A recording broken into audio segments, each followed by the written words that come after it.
नमस्कार दर्शक बंधु मु प्रदीप आपण मानक स्वागत करुच्ची आजिर आउ एक नुआ भिडियो दर्शक बंधु आपण मानक पाखरे एसबीआई बा स्टेट बैंक ऑफ इंडिया रो जदि अकाउंट अच्छी ताहले आपण मानक पई एई भिडियोटी बहुत इंपोर्टेंट रही। तो आपण माने समस्ते जानिथिबे आपण मानकर जो बैंक रो अकाउंट अच्छी तो सेई बैंक अकाउंट रे विभिन्न समय रे आपण मानकु केवाईसी अपडेट करिया पई पड़िଥାଏ। कारण देखंतु केवाईसी बा नो योर कस्टमर जोटा कि आपण मानकर के समस्त बैंक रो कस्टमर मानकर केवाईसी करिवाटी निहाती आवश्यकता रहिଥାଏ। तेणु केवाईसी पई आपण मानकु जाकि बैंक को जीवा पई पड़िଥାଏ। बैंक को गला परे आपण माने सेटारे लंबा लाइन ले छिड़ा होई निजर केवाईसी फॉर्म आनंती एवं ताको फिलअप करी बैंक रे सबमिट करंती एवं विभिन्न समय आमे देखिचु बारंबार बैंक कार्य व्यस्तता हेतु बा कर्मचारी मानकर अवहेला विभिन्न समय इजिली आपण मानकर केवाईसी हेई पारि न थाए। तेणु जदि आपण मानकर बैंक रे केवाईसी रिलेटेड प्रॉब्लम रहउची विभिन्न प्रकार टंका ट्रांजैक्शन हो बा आपण मानक विभिन्न समय बैंक रे प्रॉब्लम देखा जाए। तेणु केमिति आपण माने निज मोबाइल ले घरे बसी वर्तमान एसबीआई रो अकाउंट रे केवाईसी करि परिबे। आजिर वीडियो रे आमे से विषय रे संपूर्ण डिटेल्स जानिबा जोटा कि बिना कोनोसी इंटरनेट बैंकिंग बिना कोनोसी आपण मानकर एसबीआई एनो व्यवहार न करी मध्य एसबीआई रो नुआ अपडेट जोटा कि आसीची जोंथिरे आपण माने निजर बैंक रे केवाईसी घरे बसी करि पारिबे। संपूर्ण डिटेल्स वीडियो रे जानिबे तेणु वीडियो को जमारु स्किप न करी प्रथमरु शेष पर्यंत देखिबे। ता पूर्वरु जदि चैनल को प्रथम दर विजिट करचंती वीडियो को लाइक करिवे चैनल को सब्सक्राइब करिवे एवं एई वीडियोटी जदि आपण माने फेसबुक बा इंस्टाग्राम रे देखुचंती तो निहाती आमको फॉलो करदेवे। तो देखो एसबीआई बा स्टेट बैंक ऑफ इंडिया रे विभिन्न समय आपण मानकु पीरियडिक जोटा कि केवाईसी करिया पई पड़िଥାଏ। तेणु केवाईसी आपण मानकर हो बा आपण मानकर परिवार रे जेकोनोसी व्यक्तिंकर केवाईसी पेंडिंग थिले आपण माने घरे बसी तार केवाईसी करि पारिबे। तो चलंतु सर्वप्रथमे आपण माने निज मोबाइल ले जेकोनोसी ब्राउजर रे सर्च करदेबे एसबीआई बा स्टेट बैंक ऑफ इंडिया बोली सर्च करदेबे। तार देखंतु फास्ट ऑप्शन जोटा कि रहिची स्टेट बैंक ऑफ इंडिया यार लिंक मध्य मु आपण मानकु डिस्क्रिप्शन ले देई देबी। तो ई फास्ट ऑप्शन ले आपण मानकु क्लिक करिया पई पड़िबो। फास्ट ऑप्शन ले जतेबेले क्लिक करचंती देखंतु एटी विभिन्न प्रकार ऑप्शन आसु जेमिति कि पर्सनल बैंकिंग आपण मानकर एसबीआई यूनो। तो एठी आपण माने कोन करिवे देखंतु गुटे थ्री डॉट ऑप्शन अछि आपण मानकर राइट साइड रे। तो सेई थ्री डॉट ऑप्शन ले क्लिक करिवे। जतेबेले थ्री डॉट ऑप्शन ले क्लिक करचंती ताले देखंतु वर्तमान एसबीआई बा स्टेट बैंक ऑफ इंडिया तार कस्टमर मानक पई केवाईसी अपडेट रो गुटे नुआ जहाँकि लिंक ओपन करिछि। तो जोटा कि आपण माने निहाती करिवा दरकार जहा द्वारा कि आपण मानक बैंक अकाउंट टी एक्टिव रहइबो। तेणु अपडेट केवाईसी ऑप्शन ले आपण माने क्लिक करिवे। जेतेबेले अपडेट केवाईसी ऑप्शन ले आपण माने क्लिक करचंती देखंतु एटी केवाईसी अपडेट पई आपण मानकर आसी जिवो। तो ता पूर्वरु आपण माने मने रखंतु जदि आपण माने एसबीआई रे केवाईसी अपडेट करूचंती ताले एसबीआई बैंक सहित आपण मानकर मोबाइल नंबर अपडेट थिबा दरकार एवं सेही मोबाइल नंबर आपण मानक पाखरे रहिबा दरकार। ता सहित आपण मानकर पान कार्ड थिबा दरकार देले जाई आपण माने एडी इजीली आपण मानकर केवाईसी करि परिबे। तेणु ए विषय रे मध्य ध्यान देबा पई पड़िबो। सर्व एंटर योर मोबाइल आपण मानकर स्टेट बैंक रो अकाउंट सहित जो मोबाइल नंबर लिंक अछि तो सेही मोबाइल नंबर एठी आपण मानकु दबा पई पड़िबो। तो सेही मोबाइल नंबर देई सारला परे तार तळे अछि identify yourself using any of the option below. अर्थात वर्तमान आपण मानकु आइडेंटिफाई करिया पई हेले आपण मानकर एई तळे दिया जायतिबा ऑप्शन लो गुटी ऑप्शन आपण माने सिलेक्ट करिवे।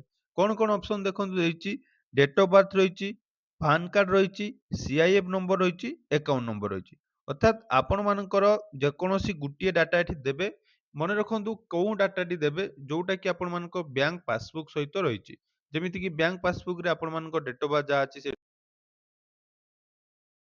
बैंक पासबुक रे लिंक अछि ताले पान कार्ड मध्य देई परिबे नले सीआईएफ नंबर बा अकाउंट नंबर। सीआईएफ नंबर आपण माने कोठु पाइबे ना बैंक पासबुक रो फ्रंट पेज रे आपण मानकर सीआईएफ नंबर एवं अकाउंट नंबर लेखाइ दिबो। तेणु एठी आपण माने रे आपण मानकर जो डाटाटी रहिछि सेही डाटा एठी आपण माने देबे। तो आपण माने अकाउंट नंबर देले अकाउंट नंबर लिखिबे सीआईएफ नंबर देले सीआईएफ नंबर लिखिबे। तो ये मोर डेट ऑफ बर्थ जेहेतु बैंक खाता रे अपडेट अच्छी मु डेट ऑफ बर्थ दे दूची आपण माने निज हिसाब रे सब किछि डिटेल्स दे देबे। तो डेट ऑफ बर्थ दे साला परे प्रोसीड ऑप्शन देखंतु रहिछि तो से प्रोसीड ऑप्शन ले आपण माने क्लिक करिवे। जेतेबेले प्रोसीड ऑप्शन ले क्लिक करचोंदी देखंतु आपण मानकर ओटीपी कन्फर्मेशन पई निजर रजिस्टर मोबाइल नंबर को गोटे ओटीपी आसीबो एवं सेही ओटीपी एठी आपण माने जाकी एंटर करिवे। तो देखंतु मु एठी हमर ओटीपी जाकी एंटर कर नउची। तो ओटीपी एंटर कर साला परे तळे आपण मानकर गोटे जेउटा कि देखंतु नेक्स्ट ऑप्शन आसीबो। तो सेही ऑप्शन ले क्लिक कला परे आपण मानकर जोटा कि वेरीफाई हे जिवो। तापर देखंतु एठी आसीबो पर्सनल डिटेल्स। तो पर्सनल डिटेल्स रे प्रथम गुटे रहिछि देखंतु सी केवाईसी डिटेल्स। सी केवाईसी कोन ना एटा हला आपण मानकर सेंट्रल केवाईसी। जदि आपण माने बारंबार बैंक को जाई केवाईसी करिया पई चाहू नांती ताले आपण माने चाहिले सी केवाईसी करि परिबे एवं एई सी केवाईसी नंबर जदि आपण माने थोरे करि दउचंती ताले लाइफ टाइम आपण मानको बैंक अकाउंट रे आउ केवाईसी करिया पई पड़िबोनी। जदि आपण मानकर सी केवाईसी डिटेल्स अछि ताले एठी आपण माने देबे। जदि आपण माने नाही ताले एठी नो ऑप्शन ले क्लिक करिवे। टर्म एंड कंडीशन ले क्लिक करी कन्फर्म ऑप्शन ले क्लिक कर देबे। तो देखंतु जतेबेले कन्फर्म ऑप्शन ले क्लिक करिवे पुनी थोरे आपण मानकर मोबाइल नंबर को गोटे ओटीपी आसीबो। तो सेही ओटीपी एठी आपण मानको सबमिट करिया पई पड़िबो। तो देखंतु पुनी थोरे ओटीपी आपण माने सबमिट कर देबे। ओटीपी सबमिट कर साला परे फाइनली आपण मानकर री केवाईसी अपडेट रो डिटेल्स आसीबो। देखंतु एठी अपडेट केवाईसी जोंथिरे आपण मानकर नाम आपण मानकर date of birth communication address permanent address सब किछि आपणकर शो करिवो। आपण माने चाहिले जदि एड्रेस भूल अछि आपण माने एठी एडिट मध्य करि परिबे। तो सब जेहेतु हमर ठीक अछि तापर आपण मानकर कन्फर्म ऑप्शन ले क्लिक करिवे। जेतेबेले कन्फर्म ऑप्शन ले क्लिक करचोंती एठी देखंतु कोन देउची वेरीफाई योर पान अर्थात एठी आपण मानको पान कार्ड नंबर दवा पई पड़िबो। निजरो पान कार्ड नंबर देबे एवं नेम एज पर पान जोटा कि रहिची सेठी आपण माने जोटा कि क्लिक करिवे एवं आपण मानकर एठी प्रोसीड ऑप्शन ले क्लिक कर देबे। तो पान कार्ड रो डिटेल्स दे साला पर एठी पुनी थोर आपण माने प्रोसीड ऑप्शन ले क्लिक करिवे। तो प्रोसीड ऑप्शन ले क्लिक कला पर देखंतु टर्म एंड कंडीशन ले क्लिक करिवे एवं तापर आउ थोरे प्रोसीड ऑप्शन ले क्लिक कर देबे। देखंतु एठी हमर प्रोसीड ऑप्शन ले जतेबेले क्लिक करूछु आपण मानको सामना रे पर्सनल डिटेल्स पुनी थोर आसी जिवो। तापर देखंतु एठी पर्सनल डिटेल्स जोटा कि आसीबो तापर आपण मानकर आधार नंबर एठी आपण मानको दवा पई पड़िबो। तो देखंतु verify your Aadhaar now option रहिची जोंथिरे आपण मानकर 12 डिजिट रो आधार नंबर देबे एवं आधार नंबर दे साला परे आपण माने नेक्स्ट ऑप्शन ले जतेबेले क्लिक करिवे आपणकर आधार रजिस्टर मोबाइल नंबर को ओटीपी गुटे आसीबो। तो सेही ओटीपी एठी आपण मानको सबमिट करिया पई पड़िबो।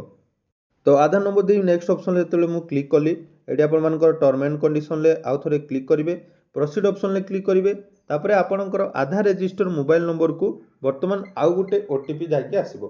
तो सेही ओटीपी मध्य एठी आपण मानको फाइनल जोटा कि प्रोसेस रहिची एठी आपण माने सबमिट करि देबे। ओटीपी दे साला परे देखंतु सबमिट ऑप्शन आसिला मु एठी आपण मानकर सबमिट कर देली। तो सबमिट होला परे आधार मोर वेरीफाई हे गला एवं आधार वेरीफाई हे सरिबा सहित review and confirm your details जोटी कि आपण मानकर डिटेल्स सब आसीबो।